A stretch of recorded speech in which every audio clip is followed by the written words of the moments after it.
Mon nom est Jean Dubois, et j'ai 64 ans. Le jour où mon fils, Stéphane, m'a offert une croisière pour que je me repose, j'aurais dû sentir le piège derrière son sourire. Mais c'est seulement en retournant à ma maison de campagne chercher mes pilules pour la tension que j'ai surpris une conversation téléphonique entre Stéphane et sa femme, Sandrine. Ce que j'ai entendu m'a pétrifié. Ne t'en fais pas, ma chérie. Le billet est un aller simple. Une fois en mer, ce sera facile de maquiller ça en accident. Qui irait soupçonner un vieil homme tombé par-dessus bord? À cet instant précis, derrière la porte de ma propre maison, j'ai inspiré profondément, une pensée glaciale se formant dans mon esprit, si c'est ton jeu, mon cher fils, alors jouons. Mais je te jure que tu le regretteras amèrement. Mon unique fils, ce garçon que j'avais chéri et élevé, venait de faire la plus grande erreur de sa vie. Si Stéphane croyait que son père était un vieil homme faible et fini, il allait avoir une sacrée surprise. Un homme de mon âge, qui a lutté toute son existence, élevé un enfant, perdu son épouse, et enduré d'innombrables trahisons, ne se laisse pas abattre si facilement. S'il voulait jouer sale, j'allais lui enseigner les règles du jeu. Mais avant toute chose, il fallait que je comprenne la raison d'une telle haine. Tout avait débuté 3 jours plus tôt. Stéphane était apparu à ma porte, un immense sourire aux lèvres, une enveloppe dorée à la main, typique des agences de voyage de luxe. « Papa » avait-il lancé, m'étreignant avec une euphorie suspecte. « J'ai un cadeau incroyable pour toi. Tu as tant donné toute ta vie, Sandrine et moi voulons te remercier. » En découvrant les billets pour une croisière dans les Caraïbes, vers la Martinique et la Guadeloupe, mes yeux se sont embués. C'était le voyage dont j'avais toujours rêvé, constamment repoussé pour des priorités plus urgentes, les études de Stéphane dans une grande école parisienne, les factures, les imprévus. Mon garçon, ça a dû te coûter les yeux de la tête, avais-je murmuré, fixant les billets de première classe. Papa, ton bonheur est ce qui compte le plus, avait-il rétorqué de cette voix tendre qui m'avait toujours désarmé. Tu as besoin de te reposer, de respirer l'air marin. J'ai passé 64 ans sur cette terre, et j'ai appris à écouter mes tripes. Quelque chose clochait dans son regard fuyant, une dissonance dans son empressement. Mais c'était mon fils, mon unique enfant. Le petit que j'avais veillé des nuits durant, l'adolescent que j'avais guidé. Je pars quand? Avais-je demandé, masquant mon malaise grandissant. Après-demain. Tout est prêt. Présente-toi simplement au port du Havre avec ta valise. Sandrine a tout réglé. En faisant ma valise cette nuit-là, une angoisse sourde ne me quittait pas. Stéphane, si distant ces derniers temps, devenait subitement le fils le plus généreux du monde. J'ai mis ça sur le compte de ma méfiance de vieil homme. Le matin du départ, fin prêt, je me suis aperçu de l'oubli de mes médicaments. Je suis retourné sur la pointe des pieds à la maison et c'est là que j'ai entendu la voix de Stéphane dans le salon. Oui, Sandrine. Il est parti. Il n'a rien vu. Le plan marche comme sur des roulettes. Sa voix était méconnaissable, froide et calculatrice. Je me suis figé, le cœur battant à tout rompre. L'assurance vie de papa s'élève à 200 000 €, poursuivait-il. Ajoute à ça l'héritage de la maison de campagne, au moins 300 000 €. De quoi effacer mes dettes et repartir à neuf. Le sol s'est dérobé sous mes pieds. Mon fils. Mon propre fils évaluait ma vie en euros. T'inquiète pas, chérie. Un vieil homme en mer ça arrive. On jouera parfaitement les endeuillés. Une rage froide a remplacé ma tristesse. J'avais engendré un monstre. Pour survivre, je devais être plus rusé que lui. J'ai quitté la maison sans un bruit, mon esprit tournant à 100 à l'heure. Je devais embarquer sur ce bateau, mais je savais désormais que c'était un piège mortel. Dans le taxi qui m'emmenait vers le port, les souvenirs affluaient. Moi, Jean Dubois, j'avais tout sacrifié pour être un bon père. Après la mort de ma femme, Stéphane, alors âgé de 12 ans, était devenu mon unique raison de vivre. J'ai tout vendu, tout donné, pour qu'il ne manque de rien, pour qu'il intègre la meilleure des grandes écoles parisiennes. Quelle folie! Son mariage avec Sandrine, 5 ans plus tôt, m'avait rempli de joie. J'allais enfin avoir une vraie famille. Mais Sandrine m'a toujours regardé de haut, comme un fardeau. Et Stéphane s'est métamorphosé, s'éloignant peu à peu. Aujourd'hui, dans ce taxi, tout devenait clair. Les signes étaient là, et je les avais ignorés. Cette dispute au téléphone pour de l'argent, cette remarque de Sandrine sur ma proximité.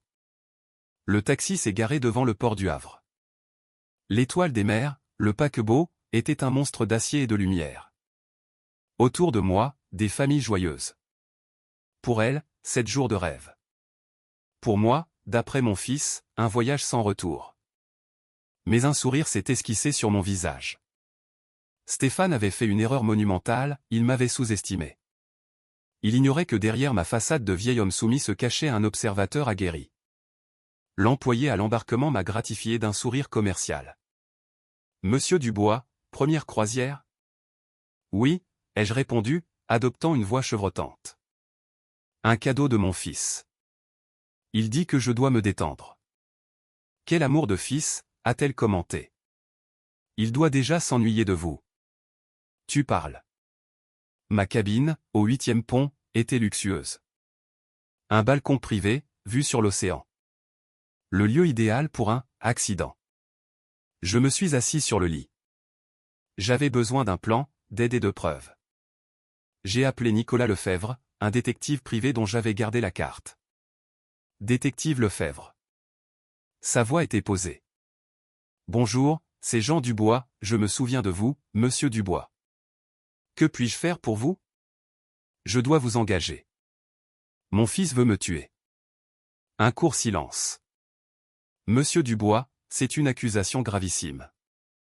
Je l'ai entendu de mes propres oreilles. Je suis sur une croisière qu'il m'a offerte, un aller simple. Fouillez ses finances, ses dettes, tout. Compris. Je vous envoie mes coordonnées bancaires pour un acompte de 500 €. Et monsieur Dubois, faites très attention. Raccrocher m'a donné un regain de confiance. J'ai exploré le navire. Les caméras dans les lieux communs me rassuraient, mais pas d'œil électronique sur les balcons privés. Au restaurant, j'ai repéré un homme de mon âge, seul, à une table voisine. Cheveux poivre et sel, allure distinguée. Nos regards se sont croisés, il m'a souri. Je me suis levé. Pardonnez-moi, puis-je me joindre à vous? Je n'aime pas manger seul. Avec plaisir, a-t-il dit d'une voix chaleureuse. Pierre Durand, je viens d'un village en Provence. Jean Dubois, d'une petite ville de Normandie.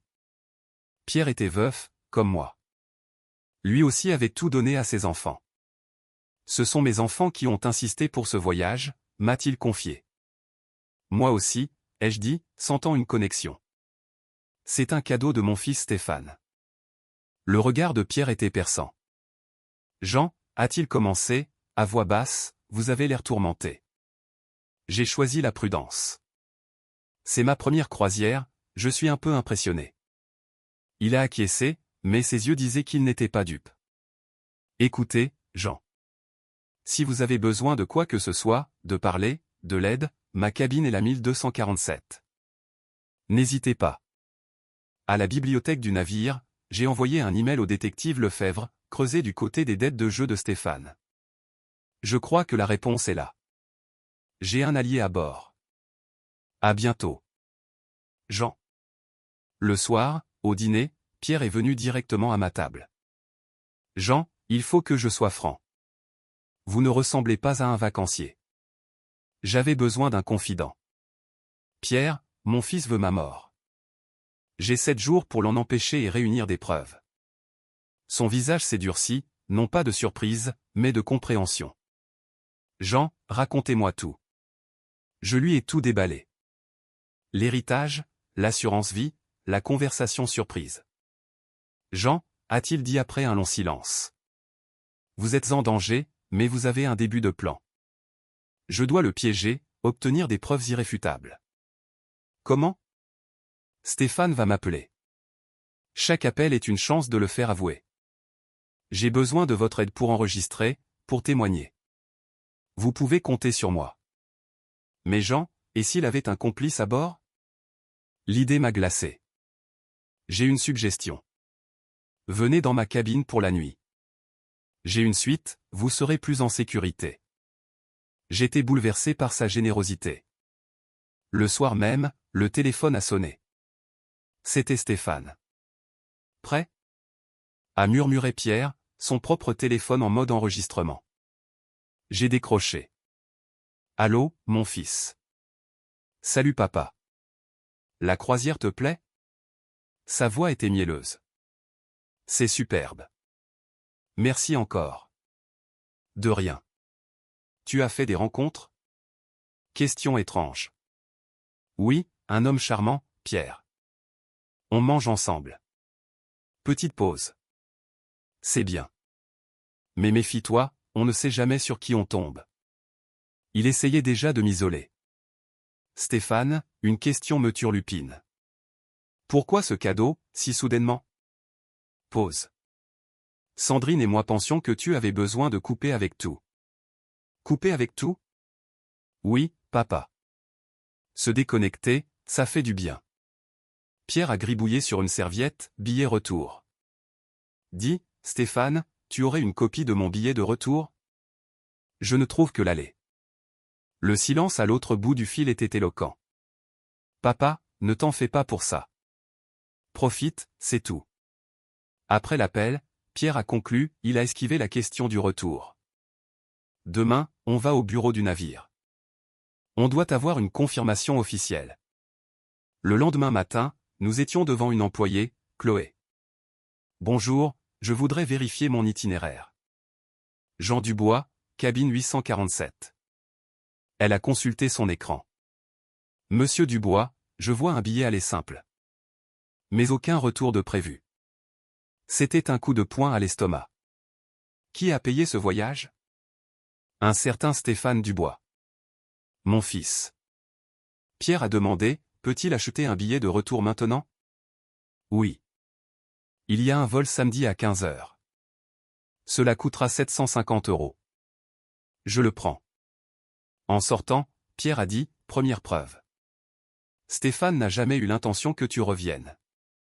Juste après, un texto de Stéphane, bien dormi dans ta cabine, papa? Il vérifie ta position, a analysé Pierre. J'ai répondu, très bien. Je bronze sur le pont. Réponse immédiate, super. Fais juste attention aux rambardes, un coup de roulis est si vite arrivé. Pierre est devenu blême en lisant. Jean, il te dit comment ça va se passer. L'après-midi, à la piscine, un homme en chemise verte nous fixait depuis le bar. J'ai alerté Pierre. Faisons une expérience. Pierre s'est éloigné. Le regard de l'homme est resté braqué sur moi. C'était clair. Il te surveille, toi, a confirmé Pierre à son retour. J'ai fait semblant de partir. L'homme s'est levé et m'a suivi jusqu'à l'ascenseur. J'ai filé vers la cabine de Pierre. Il m'a rejoint peu après, il t'a bien suivi. Ce soir-là, Sandrine a appelé. Voix faussement enjouée. Pierre enregistrait. Bonjour Sandrine. C'est magnifique, mais j'ai un souci. Au bureau de la croisière, on m'a dit que je n'ai pas de billet de retour. Longue pause. Oh, quelle drôle d'histoire. On va s'en occuper. Trop tard, j'en ai déjà acheté un. Je ne voulais pas rester bloqué. Nouvelle pause, plus longue. Tu as déjà acheté ton billet? Ce n'était pas la peine. Le troisième jour, on a décidé de piéger l'homme, notre monsieur Vincent. Au casino, j'ai fait semblant d'être éméché après avoir bu trop de champagne au petit déjeuner. Il a mordu à l'hameçon. Ça va, monsieur? Oh oui, un peu trop de bulles, ai-je baragouiné. Première croisière? Oui, un cadeau de mon fils. Il voulait que je me détende. Quel bon fils. Il est avec vous? Non, il est en Normandie. Je suis seul. Son regard s'est allumé. Il faut en profiter. Vous avez tout visité? Presque. Hier, le pont supérieur.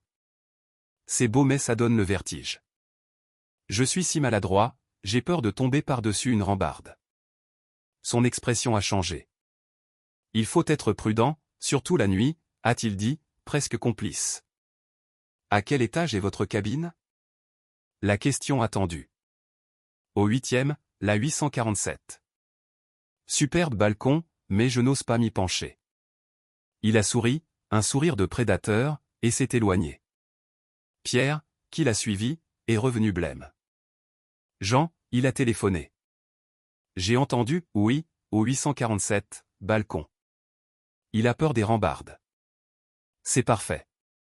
Le piège se refermait. On va les devancer, a dit Pierre. Plus un pied dans ta cabine. Demain, c'est la soirée de gala. On va tendre un guet-apens avec la sécurité du navire. L'après-midi, Stéphane a rappelé. Papa? Toujours dans ta cabine la nuit? Oui, mon fils, j'y dors très bien. Demain, le gala. Tu y seras? Absolument. Profite bien. Quand ça finit, rentre direct dans ta cabine. Les ponts sont dangereux la nuit. L'avertissement était une instruction. Le jeudi, nous avons rencontré le capitaine Marc Mercier. Nous lui avons tout exposé. Monsieur Dubois, ce que vous me dites est d'une gravité exceptionnelle. Il a approuvé notre plan, le renforçant avec ses propres mesures, caméras, agents en civil, boutons d'alerte. Au gala, l'ambiance était à la fête. J'ai repéré notre homme, en costume. Nous avons joué le jeu. Vers 23h30, j'ai dit à Pierre, c'est le moment. J'ai quitté la salle, direction le 8e étage. Mais au lieu de ma cabine, j'ai rejoint Pierre dans la cage d'escalier. Nous guettions. À minuit et quart, une ombre s'est glissée dans le couloir. C'était lui. Il a crocheté la serrure de ma cabine. Il entre. Alerte, ai-je soufflé. Pierre a pressé le bouton. L'homme est entré, puis est ressorti sur le balcon. Les agents de sécurité l'ont cueilli. Sur son téléphone, des messages de Stéphane, fait ça après minuit. Une chute accidentelle. Pas de traces. Le vendredi, le détective Lefebvre m'a appelé.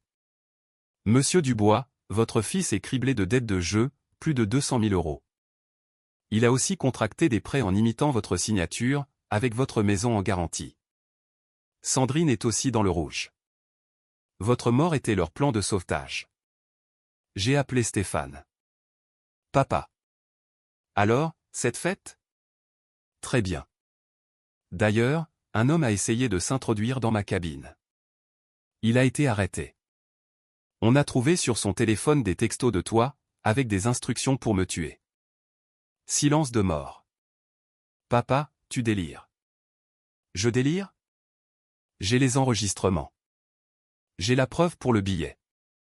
Un détective a tes dettes. Ton plan est foutu. L'homme est en prison. Je suis vivant. Et demain, à mon retour, tu seras arrêté.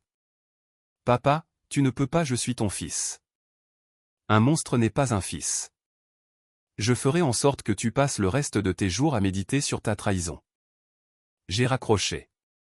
Le samedi, au port de Marseille, j'étais un nouvel homme. J'ai fait mes adieux à Pierre. Jean, n'oublie jamais la force que tu as découverte, m'a-t-il dit.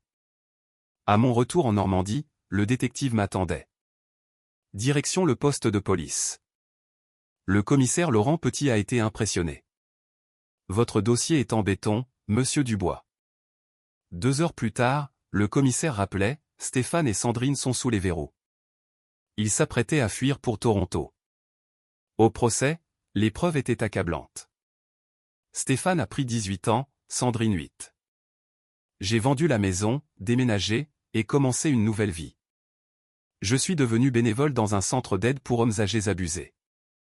Je leur racontais mon histoire pour leur donner de la force. 1 an plus tard, Pierre m'a rendu visite. Des regrets, Jean? Aucun, Pierre. La relation que j'imaginais était un mensonge. Pour mes 66 ans, je me suis mis à la danse. Mon jeune professeur, Léo, m'a dit, Monsieur Dubois, vous avez une assurance incroyable. C'est en mer que je l'ai trouvé, ai-je répondu. En me battant pour ma vie. Je suis Jean Dubois. J'ai transformé mon fils de chasseur en proie. J'ai appris à 64 ans qu'il n'est jamais trop tard pour se réinventer.